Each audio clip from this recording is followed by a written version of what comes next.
Olá, crianças, tudo bem?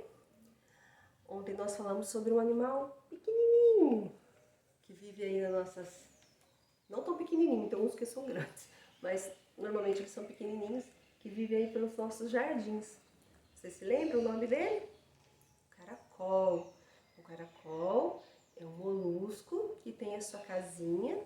E ontem eu esqueci de falar uma coisa, olha só, que bom, que é bom fazer retrospectiva, que daí a gente lembra de algumas coisas.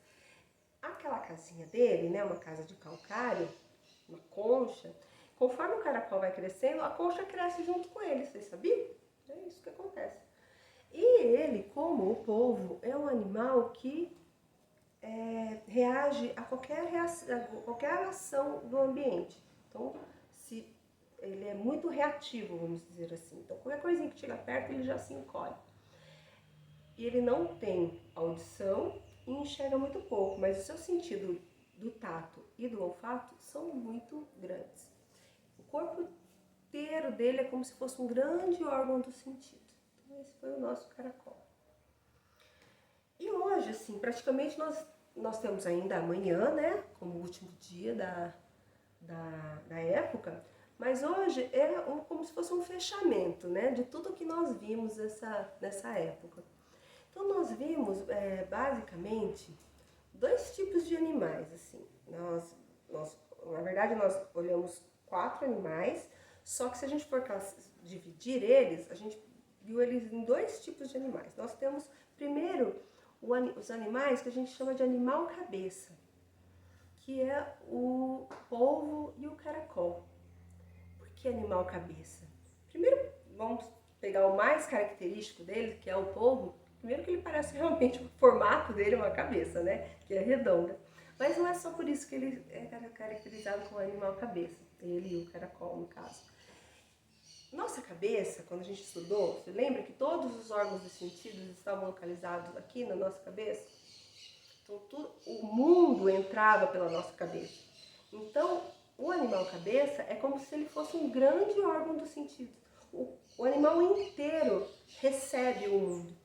Né? Então a gente viu que o polvo, ele sentia, qualquer reação ele já estava se recolhendo ou agindo conforme o que acontecia com ele ao redor. O ambiente atuava muito nele, é como se ele inteiro, o mundo entrasse nele, no corpo dele inteiro, porque ele todo é um órgão do sentido. Mesma coisa o caracol. Então esses são os animais cabeça. E temos também os animais tronco, que é a capivara e o rato. O rato é o mais característico sobre ele. Então, por quê? Porque toda a organização está em função do seu tronco. Então o rato, se a gente olha ele correndo, né, parece que é um tronco ambulante correndo, porque a cabecinha dele nada mais é do que uma continuação daquele tronco. Os membros são curtos, igual a capivara. A capivara é um animal imenso, só que ele é praticamente só tronco. Né? Os membros são mais curtos, a cabeça é menor, então todo ele é um tronco. Então eles são classificados como animal tronco. Mas tem os membros, né? Para onde foram? Né? Não é que a gente chama de animal membro, mas o membro como uma ação, assim como ele próprio, para que ele serve mesmo, só quem tem é o homem.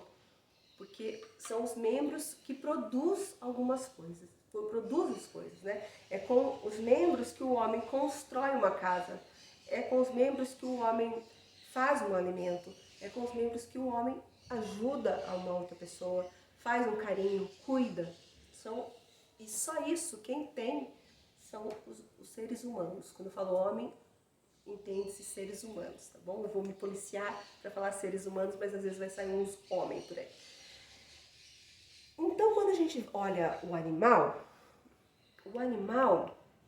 ele tem especialidades, eu já falei isso para vocês. Então, um cachorro fareja muito bem, um castor constrói uma represa imensa, uma abelha faz favos e mel maravilhosos, uma topeira cava muito bem, um cavalo corre muito bem, os aviões não, as aves voam muito bem. Tudo isso, então são especialistas. Inclusive, eles carregam no próprio corpo algumas características próprias dessa especialidade. Então, o castor tem aquele rabo daquele formato, os dentes daquele formato, porque a especialidade dele necessita daquelas ferramentas. Então, eles trazem no próprio corpo isso. Já o homem não. O homem carrega dentro de si todas as especialidades, mas como capacidade. Né? A gente não é um super corredor, mas a gente tem capacidade de fazer carros que correm. A gente não voa, mas a gente tem a capacidade de inventar um avião e construir um avião e voar. Então, o homem carrega dentro de si essas especialidades como capacidade. E essa capacidade está na vontade. E a vontade estão aqui, ó, os nossos membros. E a vontade está no eu quero. Então, eu quero construir algo, eu quero ajudar uma pessoa, eu quero construir uma casa, eu quero fazer um alimento. Então, o eu quero está na vontade. O animal não pode querer. O animal é o que ele é por si só. E ele vai fazer aquilo para o resto da vida.